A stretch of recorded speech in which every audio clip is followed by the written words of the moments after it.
தி profit நிகழ்ச்சிக்கு வரவேற்கிறோம். கோல்டை இப்போ என்ன விதமாக அதை இன்வெஸ்ட் பண்ணலாம், எது பெஸ்ட் வே அப்படின்னு பார்த்தேன். கோல்டுங்கிறது எப்போவுமே இந்த ஆபரண தங்கமாக வைக்கிறது வந்து ஒரு அசெட்டான்னு கேட்டால் அசெட் தான். ஆனால் ஆபரண தங்கம் அப்படிங்கிறது வந்து எப்பவுமே இன்னும் கொஞ்சம் நல்ல இன்னும் கொஞ்சம் அடிஷ்னல் கரெக்ஷன் வரும் கோல்டு. அதற்கு பிறகு அது எமோஷனல் வேல்யூ தான், ஆனால் இதில் வந்து அட்வைசபிள் இல்லை. எஸ்.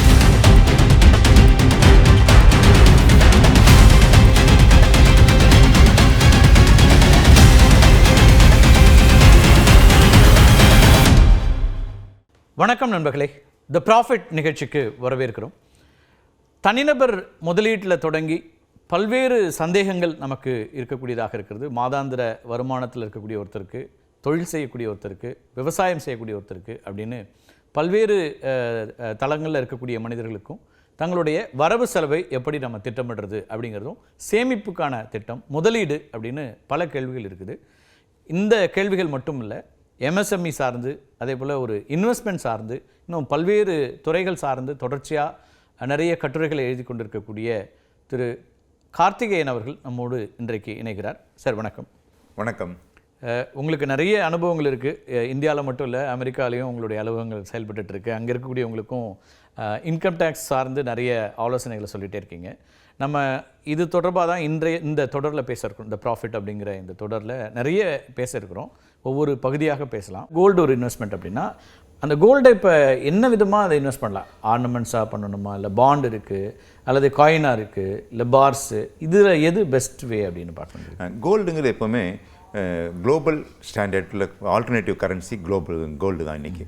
ஏன்னா இன்றைக்கி அந்த காலத்தில் 1944 செகண்ட் வேர்ல்டு வாருக்கு அப்புறம் பிரிட்டன் வுட் அக்ரிமெண்ட்டில் பார்த்தீங்கன்னா இன்றைக்கி கோல்டு தான் எல்லா கண்ட்ரியும் கோல்டை பெக் பண்ணி தான் ஒரு டாலரே ஃபிக்ஸ் பண்ணி டாலருக்கு மதிப்பு கொடுத்ததே கோல்டு தான் சொல்லலாம் இன்றைக்கி.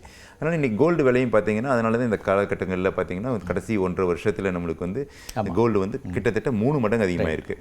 இந்த 3 மடங்கு அதிகமானது இன்றைக்கி 16,500லேருந்து இன்றைக்கி 14,500 இனிமேல் ஏறுமா இல்லை அப்படியே இருக்கும்? இல்லை, இந்த 14,000 இன்ஃப்ளேஷனுங்கிறது ரொம்ப அதிகமாக இந்த ரன் இருக்கவே இருக்காது.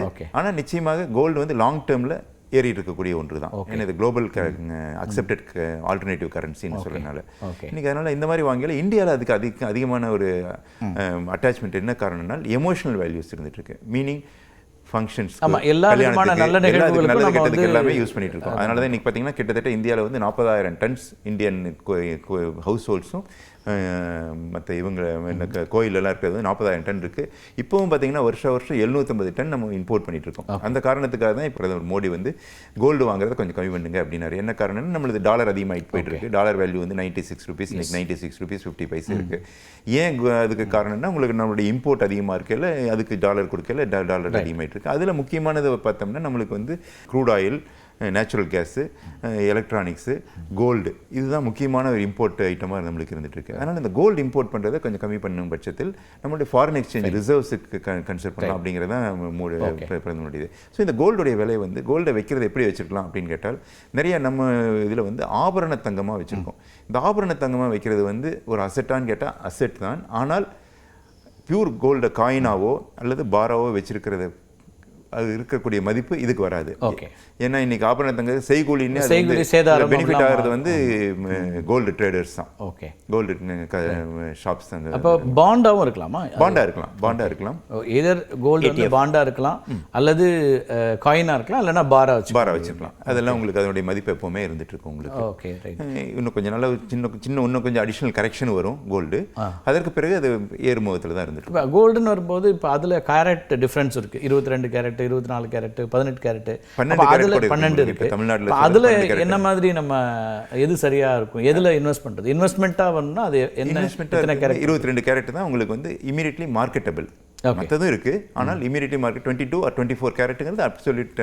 காயினா போனாலும் பாரா இருந்தாலும் பாண்ட்ல அந்த பிரச்சனை இல்லை. பாண்ட்ல பிரச்சனை இல்லை, உங்களுக்கு டினாமினேட்டட் கரன்சி தான். ஓகே.